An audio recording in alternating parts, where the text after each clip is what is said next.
We've got really strict laws that tend to favor the tenant and not give much thought to the property owner. But between 2011 and 2018, we acquired a total of 20 doors up here that we own and operate. Changing the mindset of not being as hands-on is really what made us Plateau. We got agency debt for the majority of our financing. We raised equity for the down payment and the CapEx. It was a very traditional structure. We always look to see what the market is doing, because when you send out a rent increase to a tenant, the first thing they're doing is pulling up Zillow and looking to see what else is out there. Welcome back to Multifamily Rockstars. So as you guys know, this is where we dive deep on our guest deals and give you actionable and really practical advice on how to do your first deal, really. And it's typically all warriors that we interview in our warrior program. And as usual, I've got my co-host Mark Nagy here. What's going on, Rod? And I know we mentioned this last week, but good to see a couple here that I just met only 5 months ago, and they're already getting into some deals. And so I'm glad to dive into it with them. Yeah. Fantastic. So we've got Crystal and Chris D'Agostino on the show today, and they're from Northeast, which you'll recognize in the accent here in a moment. and we're going to have some fun today. Welcome, guys. Thank you, Rod. It's an honor to be here. It's an honor to have you on the show. So why don't you give us a little background on who you are, where you came from, why real estate, and we'll start there. That's a great place to start. Tell your story. Oh, thank you so much, Rod. It's, been quite the journey. We started, many, many years ago when we were just actually dating. I was in corporate America and got laid off twice. And at that point, I realized I needed to do something to have control of my destiny. I was in college at that point as well. Dating Chris, as I said. Chris was in the automotive field, selling and flipping cars at that point, running his own business. So he was making good money, but I wasn't. So I wanted to look into the real estate end of things. We got into it. We flipped a house, which gave us the funds to then buy our first investment, which was a 3-family that needed a lot of work before we were even done getting that one up and off the ground running. We ended up buying our first 6-unit, which everyone thought at that point we were crazy, getting into a commercial property at that point that needed so much more. And as far as regulations go with our fire code systems and things like that here in our own backyard. We're in the heavily regulated Northeast. So anybody What state is it? We're in Rhode Island. Rhode Island. Okay. Mm-hmm. So up here, we've got really strict laws that tend to favor the tenant and not give much thought to the property owner. But between 2011 and 2018, we acquired a total of 20 doors up here that we own and operate. And the reason we joined the Warrior program was we were growing incrementally, and we wanted to take our business to the next level. We wanted to get into commercial real estate, real commercial, not small commercial. And we didn't know where to start. Yeah. And Chris's background being in the automotives, dealing with sales and customer, and he's very good mechanically. He was really boots on the ground for us with our investment properties. So we ended up really working well as a team, with me dealing with more of the property management at that point, him handling the actual maintenance of the properties. Really dealing with a lot of the brunt work that some of these properties needed, because we did buy them where they needed quite a bit, because it's what we could afford. We couldn't buy the pretty properties. This was all in the last economic downturn.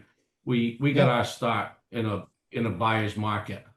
And then real quick, that 20 doors, was that what caused you to hit that plateau? Because I know a lot of people don't know this, of just having 20 mortgages. Is that where you reach kind of the stopping point? Well, it's the 20 doors are in 4 different properties. So It's not like 20 single family, but yeah, we're on a small scale, and I was personally managing and maintaining these properties. And it got to the point where if we expanded any more in this area, I would have been overwhelmed with work. So yeah, it was changing the mindset of not being as hands-on is really what made us Plateau. was we weren't in the mindset of not being hands-on. We were in the mindset of doing it all, and we were doing it all and doing it well, but we were at the max of what we could handle by ourselves. That's how everybody starts, guys. I mean, that's literally how I started. That's how everybody starts. They'll manage them themselves, but it's fantastic framework for getting into larger deals. So let's talk about your first larger deal. You joined the Warrior program. Let's talk about your first deal as a Warrior. Where was it? How big was it? Give us some detail on that deal. 36 unit in Texas, and it is all because of the Warrior program. I have to say, your networking within the program is so key, because had we not networked, the deal would not have come together. And we have a fabulous team. Everybody has their talents. Everybody's really great on a personal level. So working with everybody on this deal has really made it smooth. And I knock on some wood as I say that, because it really has been such a blessing. It's 36 units, like we said. It's in a little bit. It's in a tertiary market in Texas. We're in a niche market where there isn't much competition, where occupancy is currently at 94.4%. We are doing some value add on the property, and much of that work has actually been completed.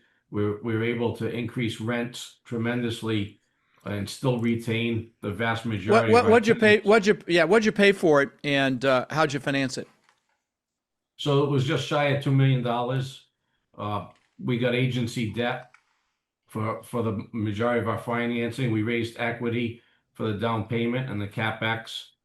It was a very traditional structure. Okay. So, and by the way, guys, agency debt is Fannie Mae and Freddie Mac. Which one was it in this case?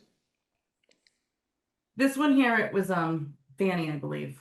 Fannie? Okay. Yeah. So yeah, agency debt means it's non-recourse, meaning if they foreclose, they just come after the property instead of you, as long as you do everything right. But you got, looks like just a little over 6% interest, which isn't bad. Mm-hmm. And you got some interest only as well, correct?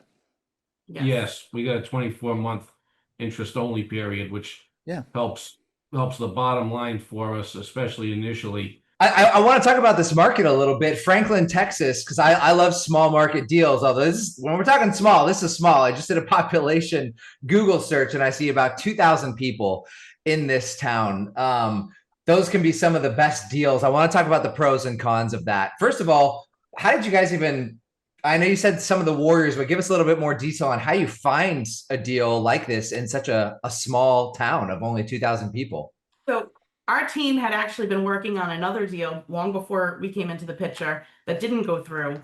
And the property manager that was working with them on the other deal, she's a realtor as well as a property manager. She was trying to help them negotiate on the other deal that they, after due diligence, walked away. She knew of this deal and she brought it to them. And they had worked on it. They actually had the deal go through due diligence and everything before we came into the picture, because they had another investor that was involved that it didn't work out for them to move forward, that they couldn't close. So the other investor pulled out for reasons unrelated to the deal itself, personal reasons. And us having our property management experience and asset management experience on our end, it really fit well with the team and what they needed to move forward. So we came into the deal. We met one of our team members right in a Warrior breakout session on one of the Warrior events on Zoom. And it turned out that we hit it off, and then we scheduled a call and to go over the what they need and what we could bring. And it turned out to be a perfect fit. And that same Warrior actually spoke with a different Warrior who's another coach in the program, another Rhode Islander here, Frank Paliano. And he actually had said, you really should talk to Chris and Crystal. That's kind of what they're looking for. So all through networking on two different ends, it came full circle that we all came together and made the deal work and got it to close. So funny how that works. Just I know somebody who knows somebody, right? I have a couple of questions. Exactly. I have a couple of questions around that market. So how close is it to Waco and College Station? You say it's between the two, correct? yes. Yeah, so about 45 minutes northwest of College Station. along Okay. the way to Waco, a little further from Waco. It's Okay. Almost Okay. just under an hour. So what is the jobs in that small town that support this 36 unit, just out of curiosity? They have a lot of drilling Yeah, that's there's a lot of happening. petroleum based sector. Okay. We've got some corporate units that leased out to companies, and they have traveling workers that use those units when they're in the area maintaining the oil wells and the petroleum equipment. There's really a Gotcha. shortage on the need that they have because a lot of the folks have to commute over an hour to get to the more heavy populated areas with a lot more apartment complexes, that are affordable. So Gotcha. Okay. So that's the need you're We don't- servicing. Fantastic. Okay. That was my question because, jobs are everything as it relates to multifamily. And when you talk about a town that small, I get a little nervous. But now, 45 minutes isn't bad. I mean, ideally 30 would be better from a big metro like a Waco or a College Station, but that still works, and I can hear where the need is. So talk about the value add on this deal. What were the going in rents, and what's the value add play on this thing? We had a favorable situation going in. The previous owner had planned to sell the complex and let all the leases lapse to month. So we weren't locked in with long-term leases with any of these tenants. and So the seller, she and her husband actually ran it. He had unfortunately passed a few years ago. She wanted to retire from running it solo on her own, and she kept everybody's rents original to when she was managing it. So they were really below, the market. And already on the ones we've turned over, we're already getting year 4 projections for rents. Hmm. just a Fantastic. few Wow. months in. Yeah, that's fantastic.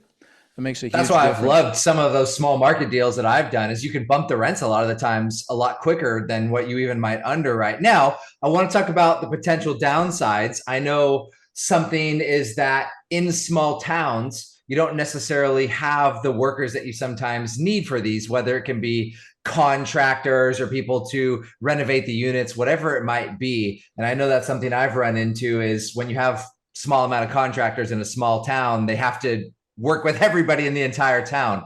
Is that something you guys have run into, or have you had any cons yet, or downsides or learning lessons of investing in a small town quite yet?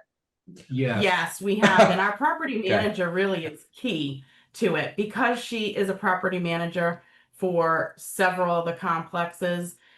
She has a lot of contacts that she works with, and she's been able to get people because she gives them so much business on some of the other properties to get them to venture out a little further. So she has been really key. Her and her team have been key with getting us, great deals and stuff because of the bulk of work that she sends. Because it is a little bit of a challenge of getting, different plumbers and stuff. And we've, found a handyman who's close, who lives nearby to do things for us part-time too. So Oh, Yeah, fantastic. for us, Fantastic.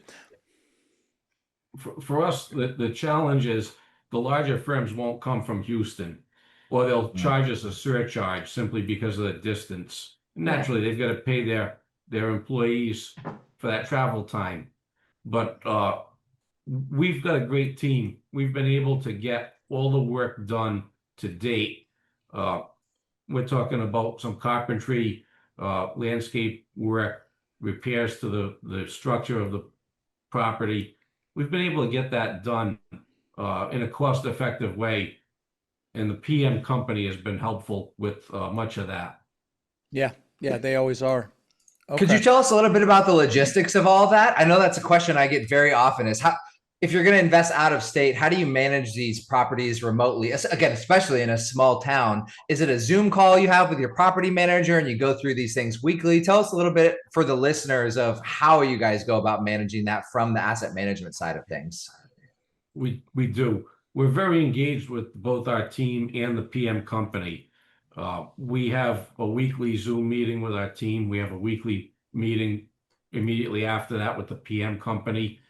They and we're send giving us, dates. They send us a report each week prior to our meeting for us to review to make sure, tasks that we've discussed, where they, are they getting done? Have they been assigned? Are we moving forward? What's needed on our end? Before they can proceed on anything, they need our approval. So it's to keep things moving, we have to be in contact We've even got a WhatsApp chat going in case something comes up. in Or if they need between. to share a picture of something that we can instantly communicate. And this way here, we can help keep costs down and have things done in a timely manner. And once our big CapEx projects are completed, we won't need to meet with them as frequent. But definitely will be a consistent. I find that the consistency of knowing that we have to meet keeps everybody on looking at things and making sure nothing falls between the cracks. Because one of my big things, and Chris and I really pride ourselves on any of the properties we have owned and that we've managed.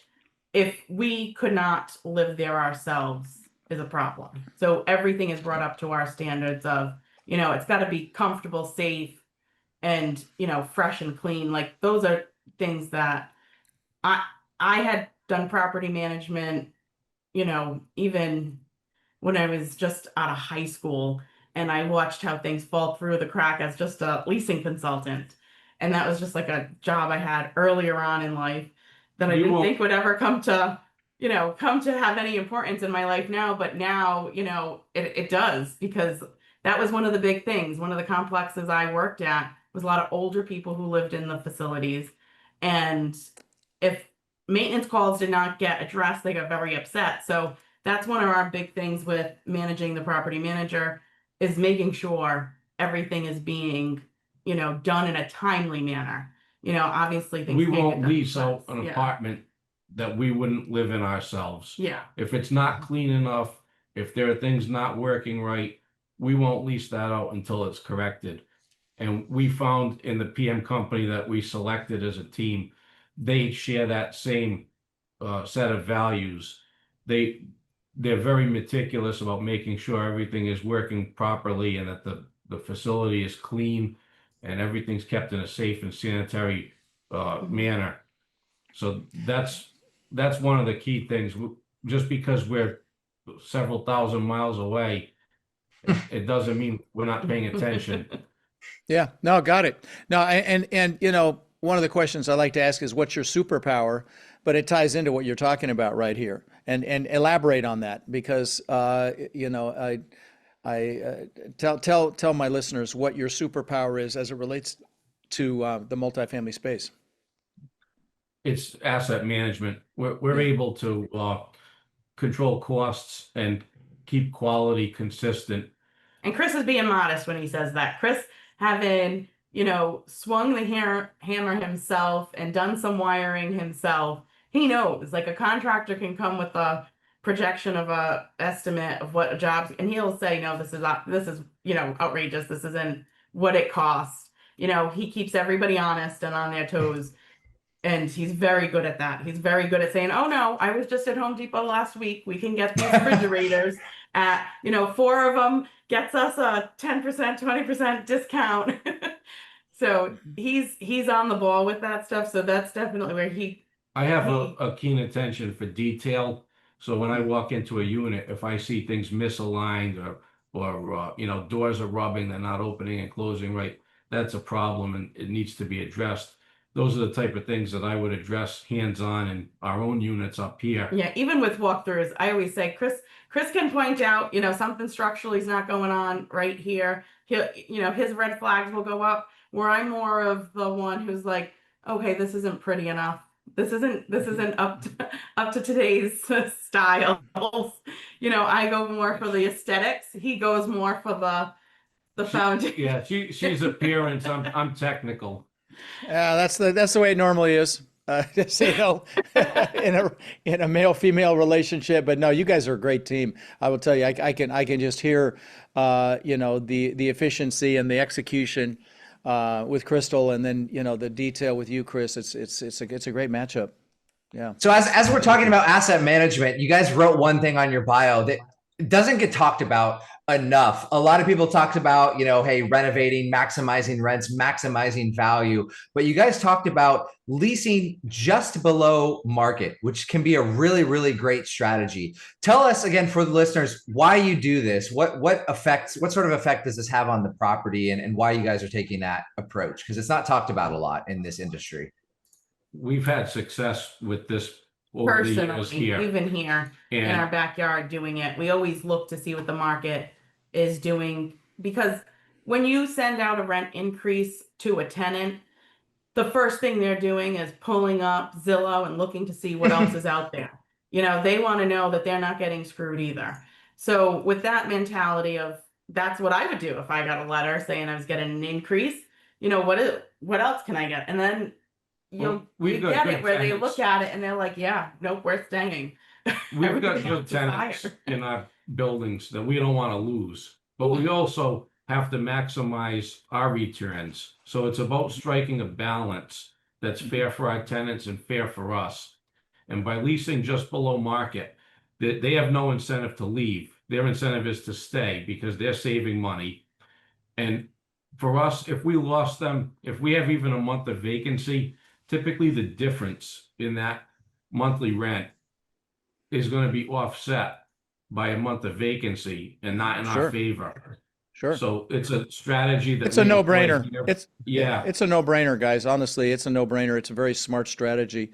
So let me ask you this: what type, of our listeners, what type of our listeners do you think would be able to relate to you guys?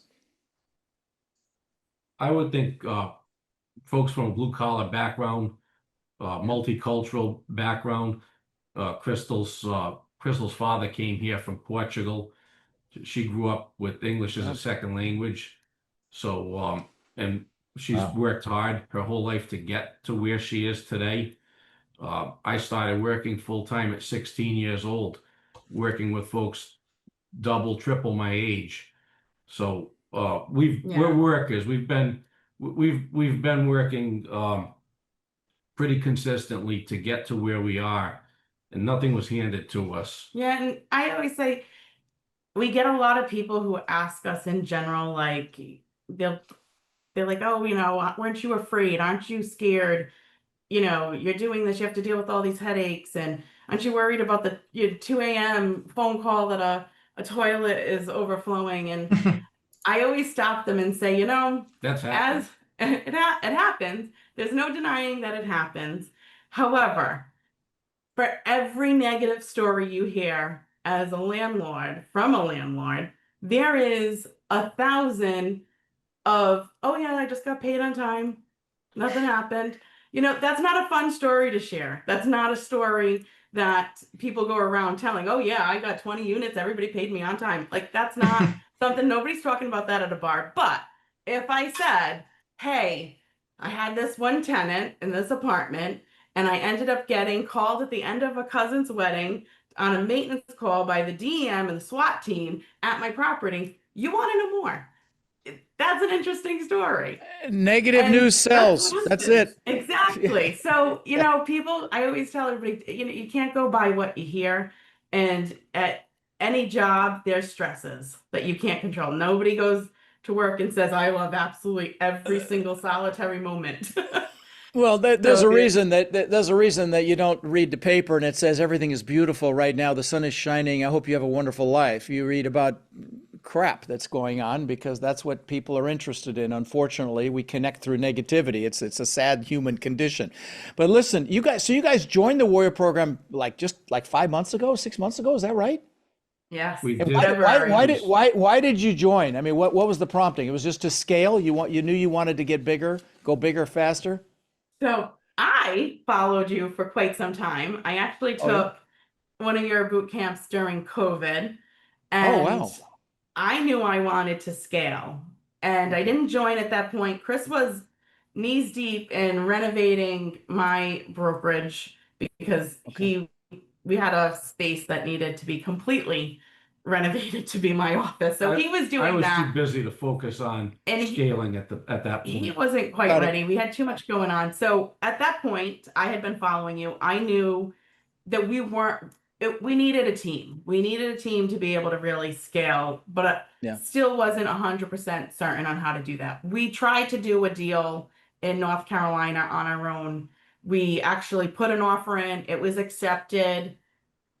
The financing pulled out. It was another rural area. It was only 15 minutes away from a metro area, but the lender had backed out. They didn't want to fund it. So by the time we could put another financing in place, the seller accepted another offer from someone else at 200,000 less than what we were at, which totally killed me. Which This was a good deal. We could make the numbers work even at 50% occupancy with this deal. Yeah. It was a killer deal. It wasn't found in the usual usual places. It was a residential broker that really wasn't familiar with it commercial. was listed actually on Zillow. We found Well, it. and that's actually a ninja trick, by the way, what you just said. Very often a residential broker will get a commercial listing and they've got a freaking clue what to do with it, but they're not going to turn it down, and you get phenomenal deals that way. And I can tell you numerous examples. So that this is an example of that. Well, listen, I just wanted to ask that because, you know, you guys are killing it. And, you know, if you're listening and you have an interest in applying to our Warrior program, text the word crush to 72345 so we can help you crush it like the D'Agostino's here are crushing it. And that's the process. You know, you check us out, we check you out. We don't take everybody. But, I mean, right now our Warriors own somewhere between 265 and 280,000 units that we know of. And it's not just multifamily. Hell, we've got senior housing going, self-storage going. We've got mobile home parks going, industrial flex space. We just interviewed a Warrior that does industrial flex space yesterday. You know, so all of the asset classes are represented. And, of course, our big thing is multifamily. But anyway, text the word crush to 72345. That's how you get the conversation started with us. So I know, last question for you guys. Rod, we continuously talk about all the opportunity coming because prices have been coming down. People are losing deals. Interest rates are not coming down, which is making it harder on operators. What do you guys think are the best ways to find deals moving forward over the next 6, 12, 18 months? Because things are changing all the time in this industry. I think one of the best things to do is to look for off-market opportunities. And this is, you can get these from multiple sources if you establish relationships with commercial brokers. Also, residential brokers that get that one-off commercial listing. And I've been telling everybody, don't shy away from reaching out to property managers. The property managers who are handling multiple doors are the first to hear when the landlord is stressed out and frustrated and needs out. They're one of the first sources to know. And sometimes it's not that they're being told that they're going to sell. They're just told that they're frustrated with it and they can see that their struggles are happening. They're aware of it. And sometimes it's just approaching those people and saying, hey, you know, you looking to sell at this point? Can we make a deal? And sometimes the answer is no, but that just means not right now. And you're the first ones they end up calling. Yeah. Good answer. Great advice. We talk about that in the boot camp. Build relationships with property management companies. They are a great source of deals. So let me ask you this. Are you guys okay with listeners reaching out to you if they've got questions for you or questions about our program or anything like that? Of course, we're always looking to meet new folks and network. Okay, And fantastic. They can reach us How would either they do on our that? website, social media. Okay, what's the website? Our website is startrealtycommercial.com. Okay. And we Just have like a it sounds. page Yeah. we have a page that explains what we do. You know, if you want to start in commercial realty, start With Realty us. Commercial. And there's a contact form if somebody wants to get in touch with us.